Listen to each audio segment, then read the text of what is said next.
নমস্কার বন্ধুরা, গরমের প্রধান সবজি হলো এই পটল। পটল যখন আমরা অনেক রকমভাবে ট্রাই করে ফেলি, তখন একটু অন্য স্বাদের রেসিপি খুঁজে বেড়াই। সেই জন্য আজ আমি পটলের মরিচ ঝালের একটি রেসিপি নিয়ে চলে এসেছি। আশা করছি আপনাদের ভীষণ ভালো লাগবে। গরম ভাত দিয়ে খেতে তো জাস্ট ফাটাফাটি লাগে। বাড়িতে পটল থাকলে আজই ট্রাই করে ফেলুন। আশা করছি আপনাদেরও ভীষণ ভালো লাগবে। তো চলুন তাহলে শুরু করা যাক। তো প্রথমে এখানে নিয়েছি পটল। এখানে আমি 250 গ্রাম পটল নিয়েছি।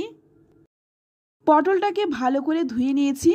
এবার এই পটলের ওপরের যে পাতলা খোসাটা আমি প্রথমে ছাড়িয়ে নেব। ছুরি দিয়ে চেঁচে চেঁচে পটলের খোসাগুলো ছাড়িয়ে নিয়ে তারপর পটলের দুদিকটা অল্প করে কেটে নেব। তো এইভাবে দুদিক থেকে কেটে নিয়ে তারপর পটলটাকে হালকা করে একটু খোসাটা ছাড়িয়ে নেব। সম্পূর্ণ খোসাটা ছাড়াবো না, অল্প করে খোসাটা আমি ছাড়িয়ে নিচ্ছি। তো এইভাবে আমি সমস্ত পটলের খোসাগুলো ছাড়িয়ে নেব। তো এই রকমভাবে সবগুলো পটলের খোসাগুলো ছাড়িয়ে নিলাম। পটলের ভেতরে যাতে খুব ভালোভাবে মশলা ঢুকতে পারে তার জন্য পটলের গায়ে আমি কিছু কাট লাগিয়ে নেব। তো দেখুন এই রকমভাবে কিন্তু পটলের গায়ে আমি কাট লাগিয়ে নিচ্ছি। তো প্রত্যেকটা পটল কিন্তু এই একইভাবে কাট লাগিয়ে নেব।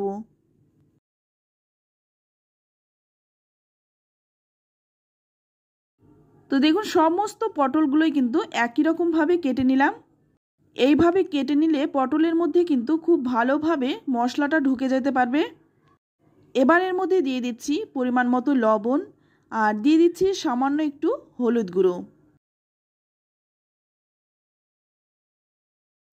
এবার এর মধ্যে দিয়ে দেব খুব সামান্য একটু চিনি। তারপরে সমস্ত পটলগুলো খুব ভালোভাবে মেখে নেব, যাতে প্রত্যেকটা পটলের মধ্যে এই নুন হলুদগুলো ঢুকে যায়। তো এইভাবে মেখে 10 মিনিট রেখে দেব। 10 মিনিট পর অপর দিকে কড়াই গরম করে নিয়ে এখানে দিয়ে দেব 2 চামচ সর্ষের তেল। আজকের রান্নাটা যদি সর্ষের তেলে করতে পারেন খেতে কিন্তু অনেক বেশি সুস্বাদু হবে। তেলটা ভালো করে গরম হয়ে গেলেই এর মধ্যে দিয়ে দেব মেখে রাখা পটলগুলো। এবার এই পটলগুলো দিয়ে খুব ভালো করে নেড়েচেড়ে ভেজে নেব। পটলগুলো একটু ঢাকা দিয়ে দিয়ে ভাজবো, এতে করে পটল তাড়াতাড়ি ভাজাও হয়ে যাবে আর নরমও হয়ে যাবে।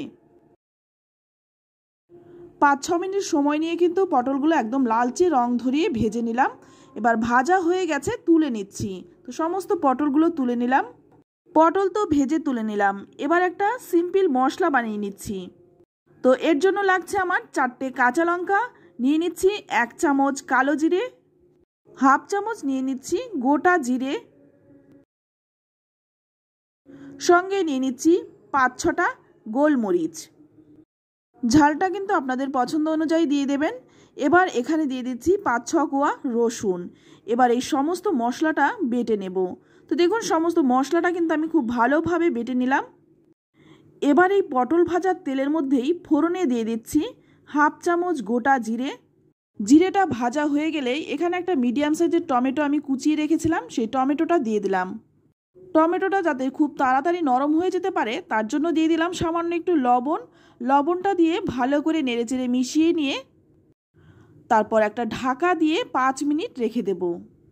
অবশ্যই গ্যাসের আঁচটা লো টু মিডিয়ামে রাখতে হবে। তো 5 মিনিট পর দেখুন ঢাকনাটা খুলে নিয়েছি। টমেটোটাও কিন্তু খুব ভালোভাবে নরম হয়ে গেছে। খুন্তি দিয়ে একটু চেপে চেপে টমেটোটা ভেঙে দিলাম। এবার এর মধ্যে দিয়ে দিচ্ছি বেটে রাখা সেই মশলাটা, সঙ্গে দিয়ে দিচ্ছি সামান্য একটু হলুদ গুঁড়ো, দিয়ে দিচ্ছি স্বাদ মতো লবণ আর দিয়ে দিচ্ছি হাফ চামচ চিনি। চিনিটা দিলে স্বাদটা ব্যালেন্স হয়, খেতে ভালো লাগে। এবার এই সমস্ত মশলাগুলো দিয়ে খুব ভালো করে নেড়েচেড়ে মিশিয়ে নেব। তারপর ঢাকা দিয়ে দিয়ে মশলাটা আমি কষিয়ে নেব। তো যতক্ষণ না মশলা থেকে তেল ছেড়ে আসছে ততক্ষণ কিন্তু মশলাটা খুব ভালোভাবে কষাতে হবে। তো দেখুন মশলাটা কিন্তু খুব ভালোভাবে কষানো হয়ে গেছে, মশলা থেকে তেলও ছেড়ে দিয়েছে। এবার এখানে দিয়ে দিচ্ছি 1 কাপের মতো জল। আমি এখানে বেশি পরিমাণে জলটা দেব না, কারণ এই রান্নাটা একটু শুকনো শুকনো গা মাখা হবে, সেটাই কিন্তু খেতে বেশি ভালো লাগবে। এবার ঝোলটা যখন ফুটে উঠবে তখন এর মধ্যে দিয়ে দেব ভেজে রাখা পটলগুলো। তো বন্ধুরা, এই পটল রান্নার নামটা আমি দিয়েছি মরিচ ঝাল, তবে আপনারা যদি অন্য কোনো নাম দিতে চান সেক্ষেত্রে কিন্তু কমেন্টে লিখে জানাতে পারেন। এবার এই পটলটাকে খুব ভালো করে নেড়েচেড়ে মিশিয়ে নিয়ে তারপর একটা ঢাকা দিয়ে রেখে দেব অন্তত 5 মিনিট। অবশ্যই গ্যাসের আঁচটা লো টু মিডিয়ামে রাখবেন। তো 5 মিনিট পর দেখুন ঢাকনাটা খুলে নিয়েছি, আর এখন কিন্তু প্রায় রান্নাটা হয়েই এসে। এবার ওপর থেকে দিয়ে দিলাম কিছুটা ধনেপাতা। হাতের কাছে যদি ধনেপাতাটা না থাকে সেক্ষেত্রে নাও দিতে পারেন। ধনেপাতাটা দিয়ে ভালো করে নেড়েচেড়ে মিশিয়ে নিয়ে তারপর আবারও কিন্তু ঢাকা দিয়ে রাখবো যতক্ষণ না পরিবেশন করব। অবশ্যই গ্যাসের আঁচটা মনে করে বন্ধ করে দেবেন। তো আমি একটু পরিবেশন করে দেখিয়ে দিচ্ছি দেখতে কতটা লোভনীয় হয়েছে। তো দেখুন দেখতে কতটা সুন্দর হয়েছে, খেতেও কিন্তু ভীষণ টেস্টি হয়। তো বন্ধুরা, পটলের এই রেসিপিটি আপনাদের কেমন লাগলো অবশ্যই কমেন্টে জানাবেন। ভালো লাগলে লাইক, কমেন্ট, শেয়ার করবেন। আর আপনি যদি আমার চ্যানেলে নতুন হয়ে থাকেন চ্যানেলটা সাবস্ক্রাইব করে নেওয়ার অনুরোধ রইল। পটলের এই রেসিপিটি কিন্তু আপনারা ভাত কিংবা রুটি যে কোনো কিছুর সাথে সার্ভ করতে পারেন, খেতে কিন্তু দুর্দান্ত হয়। পটলের এই রেসিপিটি দিয়ে গরম গরম এক থালা ভাত খেয়ে নিতে পারবেন, এতটাই টেস্টি হয়। তো আজ এই পর্যন্তই, আবারও দেখা হবে অন্য কোনো নতুন রেসিপিতে। ততক্ষণ সকলে ভালো থাকবেন, সুস্থ থাকবেন, আর সকলকেই ধন্যবাদ।